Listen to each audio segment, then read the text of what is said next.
प्रभू येशू ख्रिस्ताच्या प्रेमळ नावामध्ये आपणा सर्वांस प्रीतीचा सलाम. ख्रिस्तामध्ये माझ्या प्रिय बंधू भगिनींनो, प्रार्थना म्हणजे आपण देवाशी केलेला संवाद. ज्या वेळेस आम्हाला देवाशी बोलायचं असतं तो मार्ग म्हणजेच प्रार्थना. या प्रार्थनेद्वारे आम्हाला देवाचं मार्गदर्शन, सामर्थ्य, त्याची शांती आणि कृपा मिळते. संकटाच्या काळामध्ये आम्हाला प्रार्थना आशा देते, आपल्या विश्वासाला अधिक बळकट करते. म्हणून प्रार्थना म्हणजे देवाशी संवाद साधण्याचा एक मार्ग आहे. प्रार्थना ही विश्वासणाऱ्यांच्या जीवनामध्ये श्वासासारखी आहे. आपले दुःख, गरजा, चिंता आपण सर्व काही देवासमोर प्रार्थनेद्वारे मांडत असतो.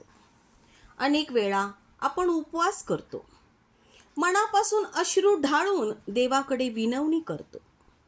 तरीही केव्हा केव्हा आम्हाला आपल्या अपेक्षेप्रमाणे प्रार्थनेचे उत्तर मिळत नाही. मग आमच्या मनामध्ये अनेक प्रश्न निर्माण होतात. देव माझी प्रार्थना का बरे ऐकत नाही? देव मला विसरला आहे का? मी कुठे चुकत तर नाही ना? किती वर्ष झाले मी ह्या गोष्टीसाठी प्रार्थना करत आहे, पण अजूनही मला माझ्या प्रार्थनांचं उत्तर मिळत नाही. पण प्रियांनो, पवित्र शास्त्र आम्हाला सांगते की परमेश्वर आमची प्रार्थना ऐकतो, परंतु प्रत्येक प्रार्थनेला आम्हाला अपेक्षेप्रमाणे उत्तर मिळत नाही. कधी परमेश्वर नाही म्हणतो, कधी आम्हाला तो थांब म्हणतो. अनुत्तरित प्रार्थना देवाच्या योजनेचा एक भाग असतो. कधी कधी आमच्या प्रार्थना चुकीच्या असतात आणि त्या चुकीमुळे ती प्रार्थना आमची अनुत्तरित राहते.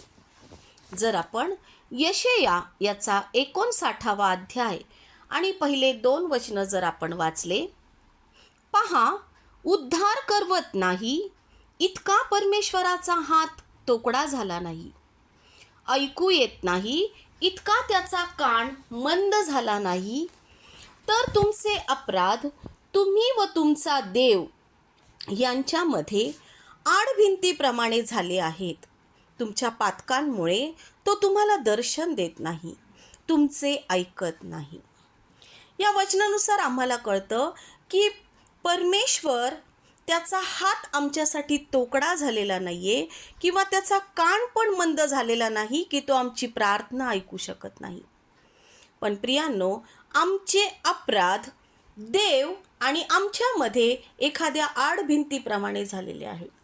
त्यामुळे आम्हाला देवाची समक्षता मिळत नाही आणि आमच्या त्या प्रार्थनेचं उत्तर आम्हाला मिळत नाही. कारण वचनच आम्हाला सांगत आहे की तुमच्या पातकामुळे तो तुम्हाला दर्शन देत नाही आणि तुमचे ऐकत नाही. आमच्या पापामुळे आमची प्रार्थना देवापर्यंत जात नाही, कारण आमच्या पापांची एक आडभिंत परमेश्वर आणि आमच्यामध्ये निर्माण झालेली असते. आपण पाहतो पहिले शमूएल याचा 28वा अध्याय आणि 6व्या वचनामध्ये आपण पाहतो की शौलाने परमेश्वराला प्रश्न विचारला असता परमेश्वराने स्वप्ने, उरीम अथवा संदेष्टे अशा कोणाच्याही द्वारे उत्तर दिलं नाही. शौलाला अपेक्षा होती की परमेश्वराने मला उत्तर द्यावं, परंतु त्याला परमेश्वराने उत्तर दिलेले नाही. याचं कारण एकच आहे की शौलाने देवाची आज्ञा मोडलेली होती आणि म्हणून त्याला त्याच्या प्रार्थनेचं उत्तर मिळालेलं नाही. आमच्या जीवनामध्ये एखादं लपलेलं पाप, एखादं गुप्त पाप, आम्हाला एकमेकांबद्दल असलेली कटुता, हेवा, एकमेकांना क्षमा न करणे आणि देवाची आज्ञा मोडणे, या सर्व गोष्टीमुळे अनेक वेळा प्रियांनो आमची प्रार्थना ही अनुत्तरित राहते. यासाठी आम्हाला खरा पश्चाताप करावा लागेल आणि पाप कबुली देऊन ते पाप करणे सोडून द्यावे लागेल. तेव्हा आमच्या प्रार्थना उत्तर मिळणार आहे. चुकीच्या हेतूने आम्ही अनेक वेळा प्रार्थना करतो. याकोब 3, याकोब 4 आणि 3 वचनामध्ये लिहिलेलं आहे, तुम्ही मागता परंतु तुम्हाला मिळत नाही, कारण तुम्ही अयोग्य प्रकारे मागता, म्हणजे आपल्या चैनीकरता खर्चावे म्हणून मागता. बरेच वेळा काय होतं, आपण देवाच्या गौरवासाठी नाही तर स्वतःचा स्वार्थ, त्या स्वार्थासाठी आम्ही परमेश्वराकडे प्रार्थना करत असतो. म्हणजेच स्वतःच्या सुखविलासासाठी आम्ही प्रार्थना करतो. देवा मला खूप श्रीमंत बनव, माझ्याकडे अमाप पैसा असू देत, मला मोठं घर असू देत, माझ्याकडे एकदम चांगली गाडी असू देत. अशा सुखविलासाच्या गोष्टी आम्ही चैनी करता मागतो. आमची स्वतःची चैन करण्यासाठी आम्ही देवाकडे अशा गोष्टी मागतो आणि आम्ही त्या अयोग्य प्रकारे मागतो. त्याचप्रमाणे जर आम्हाला एखाद्या व्यक्तीचा खूप राग असेल किंवा ती व्यक्ती आमच्यासोबत चांगली वागत नाही प्रियांनो, तेव्हा आम्ही त्या व्यक्तीसाठी देवाकडं त्या व्यक्तीचा सूड परमेश्वराने घ्यावा म्हणून आम्ही प्रार्थना करतो. किंवा त्या व्यक्तीचा, त्या कुटुंबाचा पूर्ण नुकसान होऊन जाऊ देत, इतरांचं नुकसान व्हावं म्हणून आम्ही कधी कधी प्रार्थना करतो. आणि आम्ही अनेक वेळा आम्ही कुणाच्या तरी बद्दल मनामध्ये द्वेष ठेवतो आणि त्यांचं वाईट व्हावं म्हणून आम्ही परमेश्वराकडे प्रार्थना करतो. आणि त्या ठिकाणी ती प्रार्थना आमची अनुत्तरित राहते, कारण त्या वेळेस देवाचे गौरव होण्याऐवजी आम्ही स्वतःच्या फायद्यासाठी प्रार्थना करतो. आमचा फायदा आम्हाला कशामध्ये आहे तो आम्ही पाहतो आणि त्या फायद्यासाठी आम्ही परमेश्वराकडे प्रार्थना करतो. अशा चुकीच्या हेतूने केलेली प्रार्थना परमेश्वर त्याला उत्तर देत नाही प्रियांनो. काही वेळेस काय होतं, आम्ही देवाच्या वेळेची प्रतीक्षाच करत नाही. आम्हाला वाटतं की परमेश्वर किती विलंब करत आहे, आमची प्रार्थना देव ऐकतच नाही, किती वाट पाहणार, किती वर्ष झाले आम्ही रोज त्याच गोष्टीसाठी प्रार्थना करत आहोत. आम्हाला आमच्या प्रार्थनेचं उत्तर लगेच पाहिजे असतं, ताबडतोब पाहिजे असतं. परंतु प्रियांनो, आपण पाहतो की अब्राहमाला देवाने वयाच्या 75व्या वर्षी अभिवचन दिलं होतं. आणि ज्या वेळेस अब्राहम हा 100 वर्षाचा झाला तेव्हा त्याला पुत्र झाला, म्हणजेच इसहाकाचा जन्म झाला.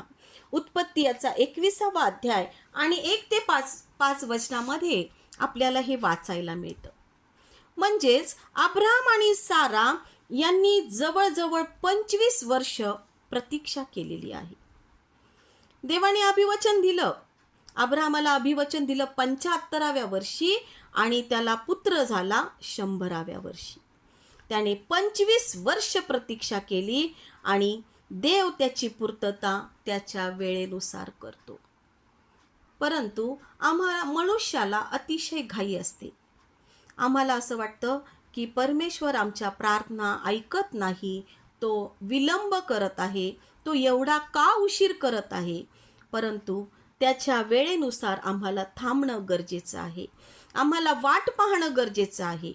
प्रियांनो, विलंब म्हणजे देवाचा नकार नसतो, पण आम्ही त्या अभिवचनाची पूर्तता होईपर्यंत आम्ही वाट पाहत नाही आणि म्हणून आम्ही त्या ठिकाणी त्या प्रार्थना करण्याचं सोडून देतो. 10 वर्ष झाले मी प्रार्थना करत आहे, 15 वर्ष झाले मी प्रार्थना करत आहे त्याच गोष्टीसाठी, आता माझी प्रार्थना परमेश्वर ऐकत नाहीये आणि आम्ही ती प्रार्थना करण्याचं सोडून देतो आणि मग आमची ती प्रार्थना प्रियांनो अनुत्तरित अशी राहते. आम्ही जे काही मागतो त्यापेक्षा कधी कधी देवाची योजना आमच्यासाठी अतिशय चांगली असते. आम्ही एखादी साधी गोष्ट परमेश्वराकडे मागतो की परमेश्वरा मला हे दे, परंतु त्याहीपेक्षा उत्तमातलं उत्तम देण्याची परमेश्वराची योजना आमच्यासाठी असते. ती चांगली असते ती योजना. आणि म्हणून जर दुसरं करंथीकरास पत्र याचा 12वा अध्याय आणि 7 ते 9 वचनं जर आपण वाचली तर त्या वचनामध्ये आपल्याला पौलाचा त्रास दिसत आहे आणि तो त्रास त्याला दूर व्हावा म्हणून त्याने 3 वेळा प्रार्थना केलेली आहे. पण देवाने त्याचा त्रास दूर केलेला नाही. परमेश्वर त्याला म्हणत आहे, माझी कृपा तुला पुरी आहे. तो जो काटा त्याच्यामध्ये होता, तो जर काटा परमेश्वराने काढून टाकला असता तर कदाचित पौल हा देवापासून दूर गेला असता, तो गर्विष्ठ झाला असता. म्हणून देवाने त्याला नम्र ठेवण्यासाठी आणि अधिक प्रभावी सेवेसाठी तो त्रास त्याच्यामध्ये तसाच ठेवलेला आहे. आज आम्हाला पण वाटतं आम्हाला चांगली नोकरी मिळावी, आमचा आजार बरा व्हावा, आमच्या आर्थिक अडचणी दूर होण्यासाठी आम्ही प्रार्थना करतो प्रियांनो, आणि मग त्या प्रार्थनेचं उत्तर आम्हाला मिळत नाही. पण आजची ही निराशा आमच्या उद्याच्या आशीर्वादाची तयारी असू शकते. आज आम्हाला जी निराशा आहे, उद्या परमेश्वर त्या निराशेचं रूपांतर आनंदात करणार आहे, निश्चितच आशीर्वादात करणार आहे. म्हणून परमेश्वराची योजना आमच्यासाठी चांगली आहे आणि परमेश्वर आपल्यासाठी अधिक चांगली योजना तयार करत असतो. म्हणून काही काळापर्यंत आमच्या प्रार्थना ह्या अनुत्तरित राहतात. जर मत्तेयाचा 15वा अध्याय आणि 21 ते 28 या वचनामध्ये आपण पाहतो की एक कनानी स्त्री आपल्या मुलीसाठी येशूकडे विनंती करत आहे आणि ती म्हणत आहे की माझी मुलगी दुष्ट आत्म्याने पीडित आहे. आणि मग ती येशूकडे आली आणि येशूला म्हणत आहे की माझी मुलगी भूताने फारच जर्जर केली आहे, दाविदाच्या पुत्रा माझ्यावर दया कर. पण या ठिकाणी आश्चर्याची गोष्ट अशी आहे ती म्हणजे येशूने तिला एकही शब्दाने उत्तर दिलेलं नाही. येशू शांत बसला. येशूने तिला एका शब्दाने देखील उत्तर दिलेलं नाही. येशूचं हे मौन नकार नव्हता, तर तिच्या विश्वासाची परीक्षा होती. आपण बरेच वेळा प्रार्थना करतो, उपवास करतो, अश्रू ढाळतो, पण आम्हाला काही उत्तरच मिळत नाही. आम्हाला वाटतं की परमेश्वर काहीच उत्तर देत नाही.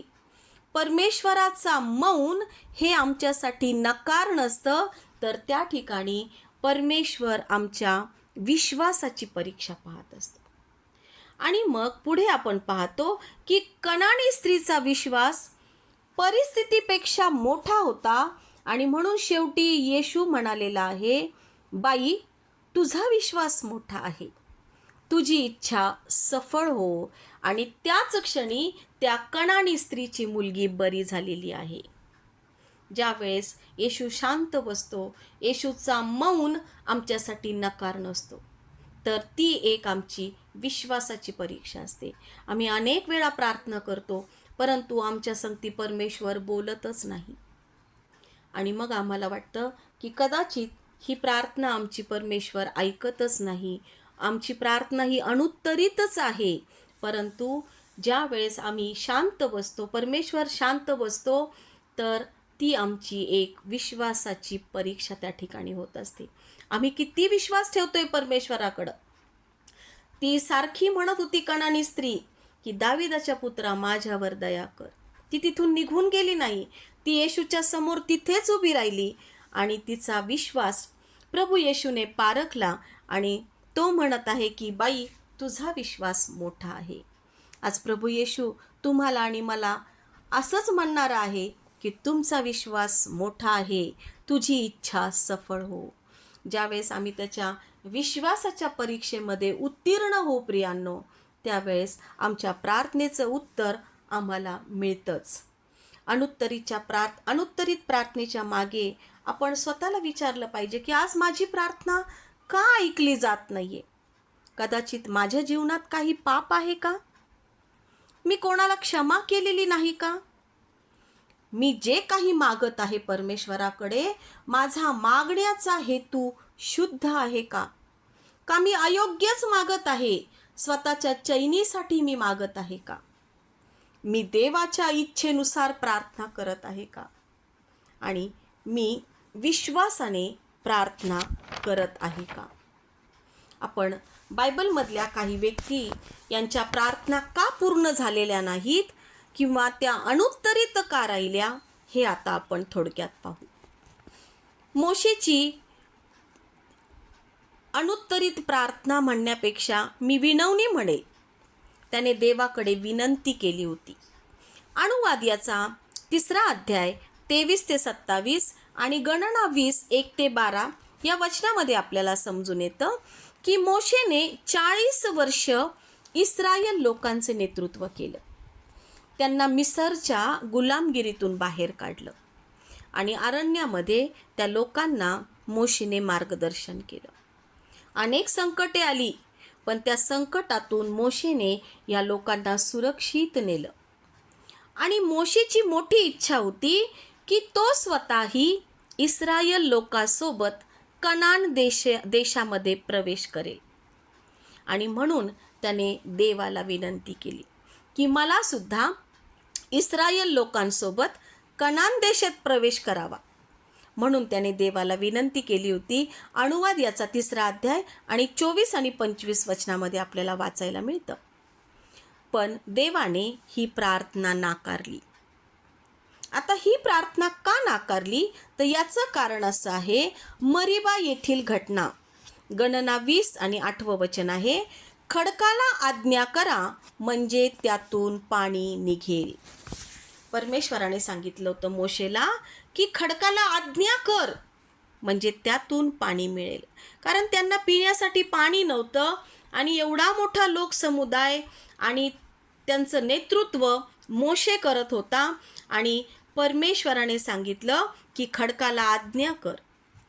परंतु मोशे त्यावेळेस रागावलेला होता आणि त्याला आज्ञा करायला परमेश्वराने सांगितली होती. पण ती आज्ञा करण्याऐवजी किंवा बोलण्याऐवजी त्याने 2 वेळा खडकावर काठी मारली. परमेश्वराने सांगितलं होतं फक्त आज्ञा कर खडकाला की पाणी दे म्हणून, त्यातून पाणी मिळेल. परंतु मोशे त्या ठिकाणी रागावलेला होता आणि त्याने बोलण्याऐवजी 2 वेळा त्या खडकावर काठीने मारलं आणि मग त्यातून पाणी वाहू लागलं. देवाच्या सेवकाने आज्ञाधारक राहावं ही परमेश्वराची इच्छा असते. आणि म्हणून मोशेची ही विनंती परमेश्वराने ऐकली नाही. तरी सुद्धा परमेश्वराने त्याच्यावर कृपा केली आणि नेबो पर्वतावरून त्याला संपूर्ण देश दाखवला. परंतु त्या कनान देशामध्ये मोशे हा जाऊ शकला नाही. प्रियांनो, त्याची ही विनवणी अर्धवट राहिलेली आहे, ती पूर्ण झाली नाही. पुढे आपण पाहू की दावीद राजाची अनुत्तरित प्रार्थना. दावीद राजाने बतशेबेसोबत पाप केलं होतं आणि त्यांना एक पुत्र झाला. आणि मग नाथान संदेष्टा दावीदाकडे आला आणि त्या नाथान संदेष्टाने सांगितलं की या पापामुळं तुझा हा मुलगा मरेल. आणि मग काही दिवसानंतर तो मुलगा खूप आजारी पडला. आता मात्र दावीद राजा अतिशय व्याकुळ झाला. त्याने उपवास केला, रात्रभर जमिनीवर पडून राहिला आणि मुलासाठी मनापासून प्रार्थना केली. दाविदाच्या प्रार्थनेनंतर 7व्या दिवशी त्या मुलाचा मृत्यू झाला. प्रियांनो, देव क्षमा करतो, पण अनेक वेळा आम्हाला आमच्या पापांचे परिणाम भोगावे लागतात. कारण दावीद राजाने त्या ठिकाणी व्यभिचार केलेला होता बतशेबेबरोबर आणि जो पुत्र झालेला होता तो पुत्र त्या ठिकाणी मरण पावला. दाविदाची प्रार्थना त्या ठिकाणी अनुत्तरित राहिली, कारण देवाचा न्याय आणि त्याच्या पापाचे परिणाम त्या ठिकाणी कार्यरत होते. देवाने दाविदाला नाकारले नव्हते, परंतु देवाचा न्याय आणि दाविदाच्या पापाचे परिणाम त्या ठिकाणी आपल्याला दिसून येतात. पुढे आपण पाहूया प्रेषित पौलाची अनुत्तरित प्रार्थना. 2 कोरिन्थिकरास पत्र याचा 12वा अध्याय आणि 7व्या आणि 9व्या वचनामध्ये आपण पाहतो की प्रेषित पौलाच्या जीवनात एक असा त्रास होता की ज्याला त्याने शरीरातला काटा असे म्हटलेले आहे. हा नेमका कोणता त्रास होता पौलाला हे काय पवित्र शास्त्रामध्ये सांगितलेले नाही. पण हा जो काही त्रास पौलाला होता तो खूप वेदनादायक होता आणि त्रासदायक होता. कारण करंथीकरास दुसरे पत्र याचा 12वा अध्याय आणि 8व्या वचनामध्ये पौल म्हणतो, तो काटा माझ्यापासून दूर व्हावा म्हणून मी प्रभूकडे 3 वेळा विनंती केली. 3 वेळा पौलाने परमेश्वराकडे प्रार्थना केलेली आहे की माझ्या शरीरामध्ये जो काटा आहे तो खूप वेदनादायक आहे, तो खूप त्रासदायक आहे आणि म्हणून परमेश्वरा हा काटा माझ्या जीवनातून तू काढून टाक. हा शारीरिक आजार, हा त्रास माझ्यातला तू काढून टाक, अशी 3 वेळा विनंती केली. पण परमेश्वराने ती प्रार्थना मान्य केली नाही. तर त्याऐवजी प्रभूने त्याला उत्तर दिले, माझी कृपा तुला पुरेशी आहे, कारण अशक्तपणातच माझी शक्ती पूर्णतेस येते.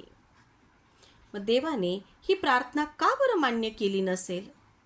यामागे असं आहे की पौल गर्विष्ठ होऊ नये आणि देवाचे सामर्थ्य त्याच्या अशक्तपणातच प्रगट व्हावे म्हणून देवाने त्याचं ही समस्या, हे आजारपण काढून टाकलेली नाही.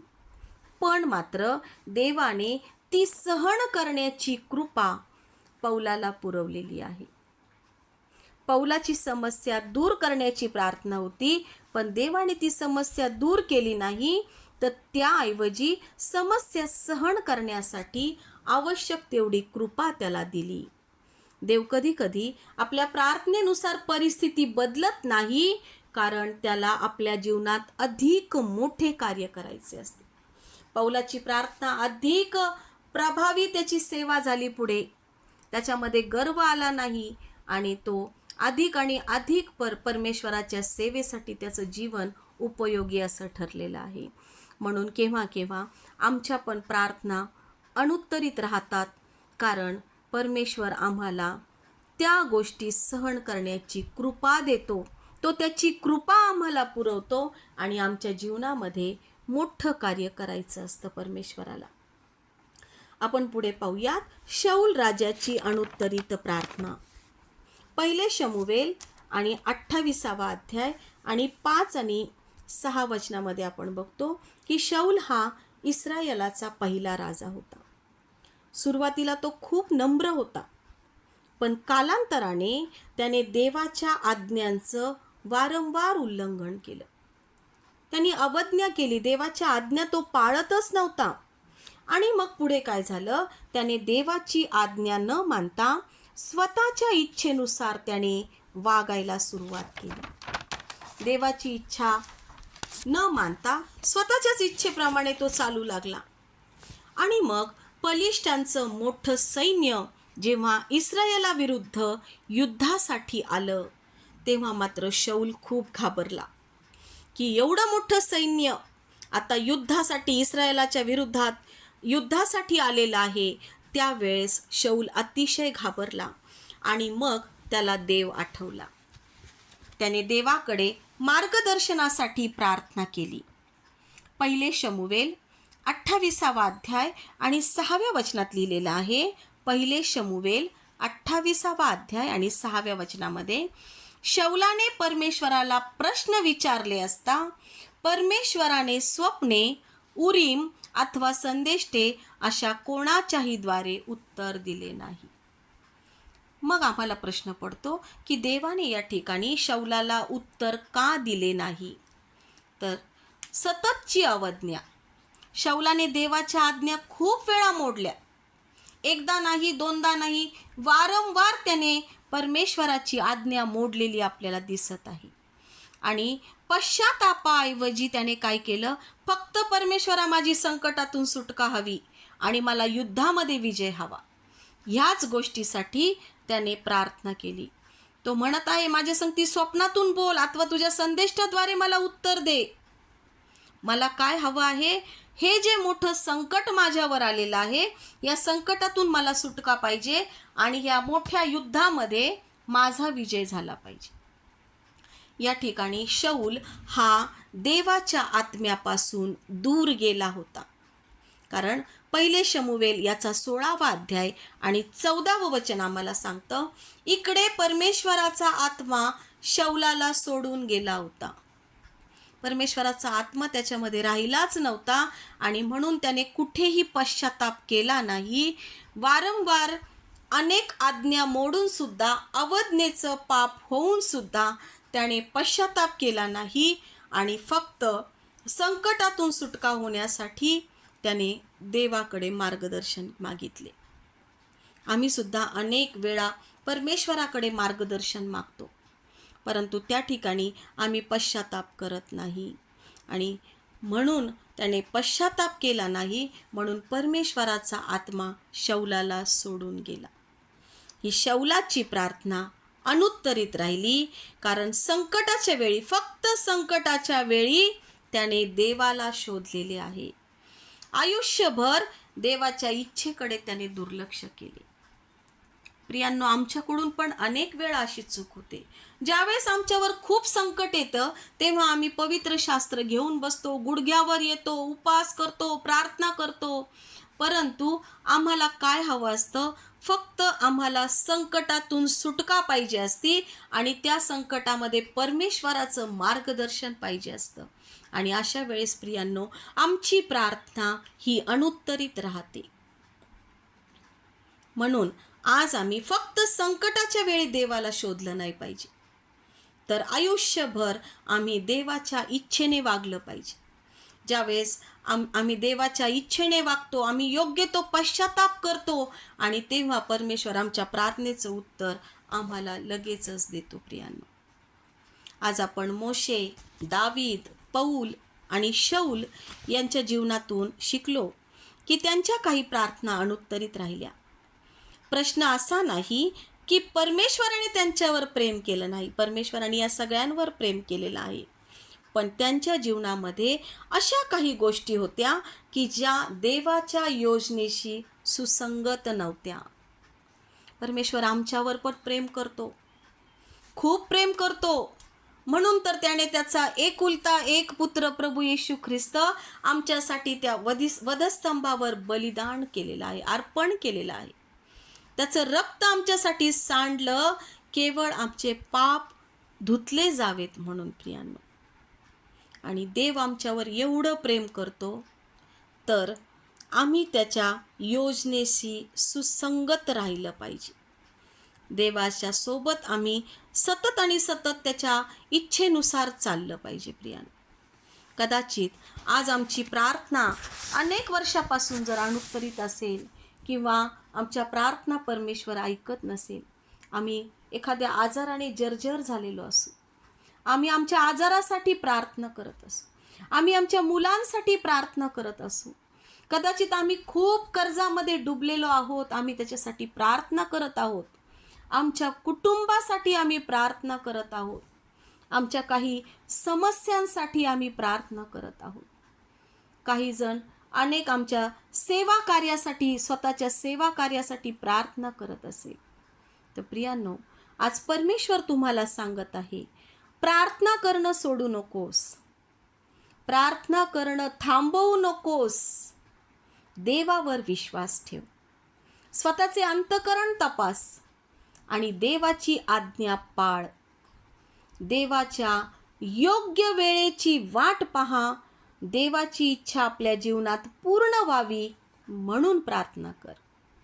आपलं जीवन आपण पवित्रतेने जगूयात आणि विश्वासाने त्या परमेश्वराच्या चरणाजवळ येऊन आपल्या प्रार्थना देवाला समर्पित करूयात.